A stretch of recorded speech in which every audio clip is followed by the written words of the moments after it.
kalaulah kita mau hitung berapa banyak nikmat Allah, tidak mampu kita untuk mengkalkulasinya.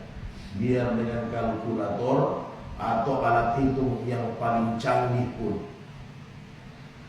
Karena nikmat udara yang kita butuhkan saja berapa liter per hari. Itu mahal. Kalau di rumah sakit sudah mahal itu. O2 yang digunakan itu mahal. Per liter mungkin sekarang sudah 50.000 rupiah. Bayangkan keluar masuk napas kalau Allah meminta bayar, biar gaji kita habis jadi pensiun. Tidak bisa dapat kita bayar. Iya. Belum nikmat yang lain. Makanya Allah berulang-ulang, wa in ta'uddu ni'matallahi la tuhsuha innallaha laghafurur rahim. Kalau kalian mau hitung nikmat, la tuhsuha, tidak bisa kita hitung. Innallaha ghafurur rahim. Memang hanya nikmat ini tidak mampu kita, karena memang Allah Maha Pengampun lagi Maha Penyayang. Artinya apa? Diberikan kita nikmat, kita buat dosa.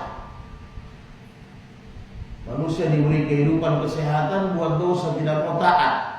Tapi Allah bilang, innallaha ghafur, saya Maha Pengampun. Ar-Rahim, tidak semua saya berikan nikmat, tidak semua taat sama saya, tapi semua saya berikan nikmat. Nah, kira-kira begitu. Jadi mudah-mudahan kita hamba yang syakirin. Kemudian salawat dan salam kita kirimkan kepada Rasulullah. Semoga kita semua bersama dengan Rasulullah nanti di dalam surga Jannatul Firdaus. Amin. Allahumma salli ala Sayyidina Muhammad wa ala ali Sayyidina Muhammad. Assalamualaikum ya Rasulullah. Jadi sambil kita menunggu, ini munggah mau di mana nih Pak? Tamrin? Iya, kayaknya. Tamrin. Jadi sambil kita menunggu gawat, kita bincang-bincang, lanjutkan lagi kita punya ayat hari Sabtu lalu. Sebenarnya kalau ada Pak yang lain ini agak habis suara saya Pak. Bicara terus kemarin dari Jumat sore sampai malam, habis itu ada taklim, takziah, tapi tidak apa-apa demi Haji Nasir ini. Ayat surat Al-Mu'minun. Kita sudah sampai pembahasan ayat pertama, kedua, ketiga. Kad aflahal mu'minun alladzina hum fi salatihim khashi'un. Tanda orang mukmin itu satu, khusyuk dalam salat.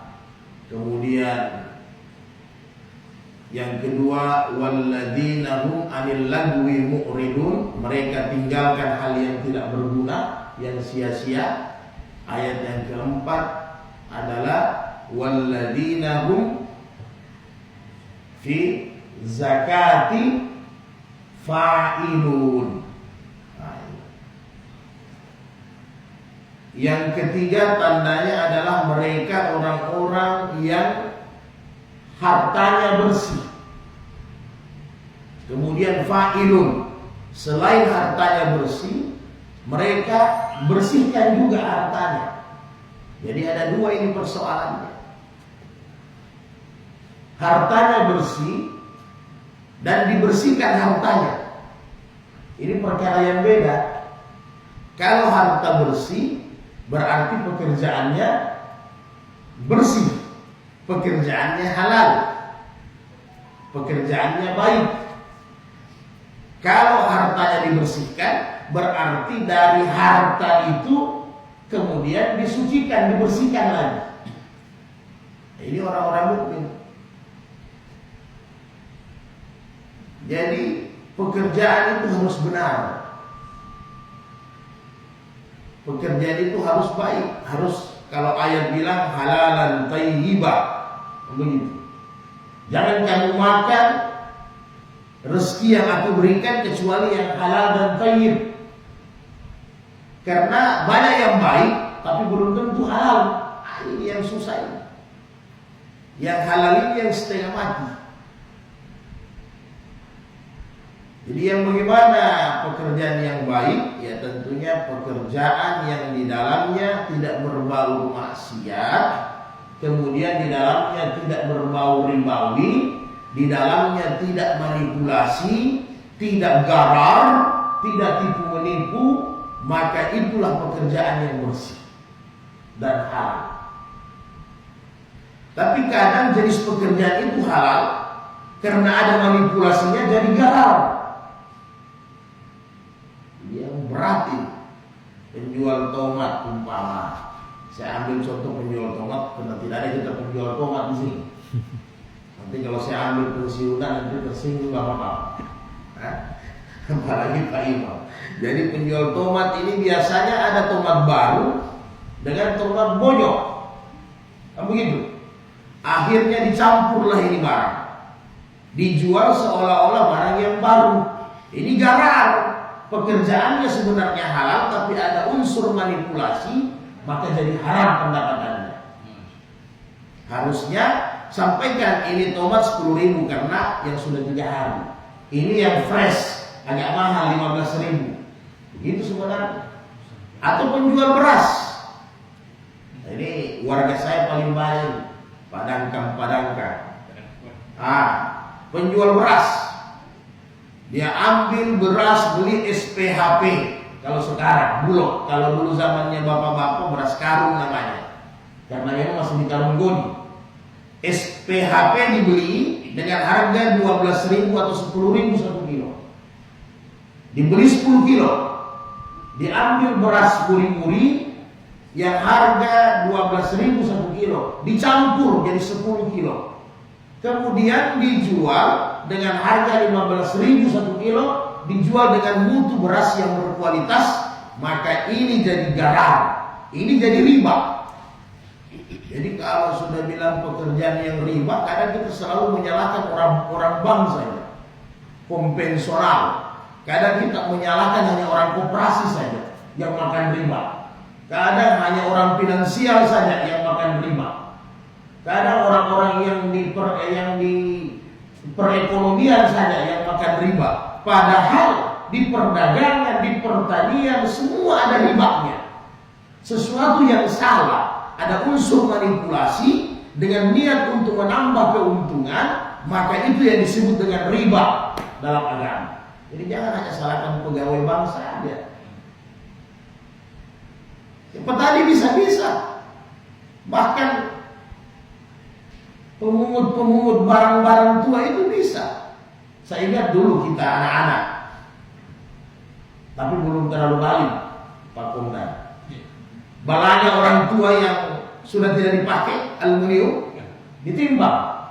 Caranya bagaimana mau berat? Kita isi batu, baru tindis, tumpuk. Jadi kalau ada 10 balang aluminium yang tua, ada 4 batu itu di dalam, tidak kelihatan. Ditaruh paling bawah, ditimbang, timbangannya naik. Kalau ada begini jadi riba, garam. Kelebihannya itu dengan manipulasi, itulah yang disebut dengan riba. Itu yang disebut dengan riba. Jadi semua unsur pekerjaan bisa dapat. Kita timbang coklat, katanya petani itu bersih, bisa. Kalau dia timbang coklat, taruh batu bata di bawah, jadi garam. Inilah yang kita hindari semua. Ya kalau kontemporer yang terkini apa? Ya bahaya. Riba waktu. Ini hati-hati. Jangan kita bilang waktu itu tidak riba. Riba. Kadang tidak masuk kerja tapi terima gaji full. Ya lain kalau pensiun, dia purna bakti. Istilahnya penghargaannya negara, ya kan? Kepada orang purna bakti karena mereka telah mengabdi. Tapi kan banyak hari ini riba waktu. Hanya dulu di kantor tanda tangan, kirim foto manipulasi. Tidak akun jalan, nanti sudah mau pulang baru foto di tengah jalan seolah-olah sibuk dengan lalu lintas. Jadi semua lah istilahnya, semua itu bisa kena. Semua bisa kena. Maka ini yang harus kita bereskan. Jadi bukan hanya pekerjaan yang terang-terangan sudah haram. jual, bukan hanya jual minuman keras, kerja di tempat minuman keras, ya kan? Menjadi distributor minuman keras, memberikan uang untuk minuman keras, memberikan tempat fasilitas untuk orang pakai tempat minum keras, kasino, perjudian. Bukan hanya itu. Kalau itu jelas. Tapi pekerjaan yang halal ini yang ada manipulasi, ini yang banyak terjadi hari ini. Paling banyak terjadi yang bukan haknya. Sama juga. Kalau mau jadi wartawan profesional, adil dan jujur. Baru diangkat pejabat, gambarnya sudah diangkat pejabat tanggal 10. Gambarnya diambil tanggal 4. Di-upload gambarnya. Ini rusak, kotor ini tempat. Ini politik, kamu itu. Supaya apa? Untuk mulut ini proyek. Hati-hati Pak. Iya tuh. Tender. Hati-hati. Main amplop di bawah meja. Hati-hati. Iya. Lebih baik transparan. Makanya banyak yang punya pekerjaan gagal Pak. Karena begitu. Sedikit yang berhasil. Karena kita nanti kasih apresiasi. Nanti setelah bekerja. Tidak boleh perjanjian sebelum bekerja. Itu riba. Perjanjian sebelum bekerja itu riba. Sudah masuk riswah, suap menyuap. Kita anggap sekarang biasa. Tunggu saja. Hancur ada saja. Karena mungkin tercampur itu Pak. Jadi sudah lewat 7 menit sebenarnya, belum selesai ayat. Jadi Bapak sekalian yang berbahagia, itulah orang beriman, harap pekerjaannya dulu dibersihkan. Nah, kita punya generasi disampaikan baik-baik. Kita punya penerus anak-anak sampaikan baik-baik. Hati-hati nah.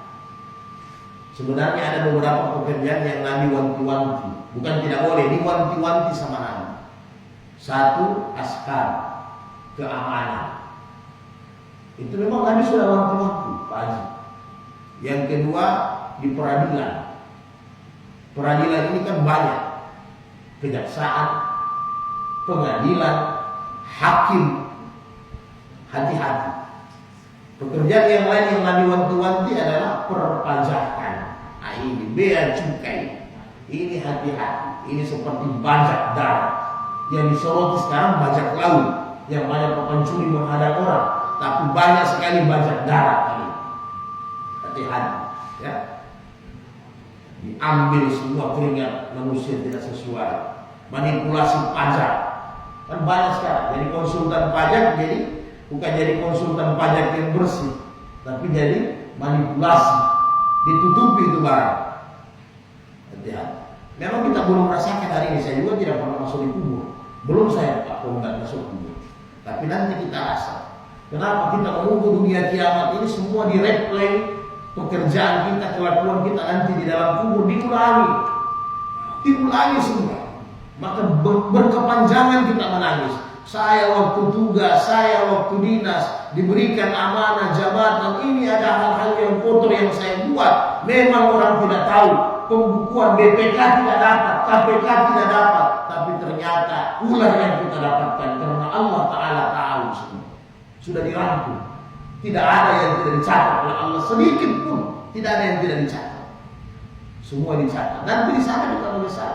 Itulah Rabbana abasarna wa sami'na farajina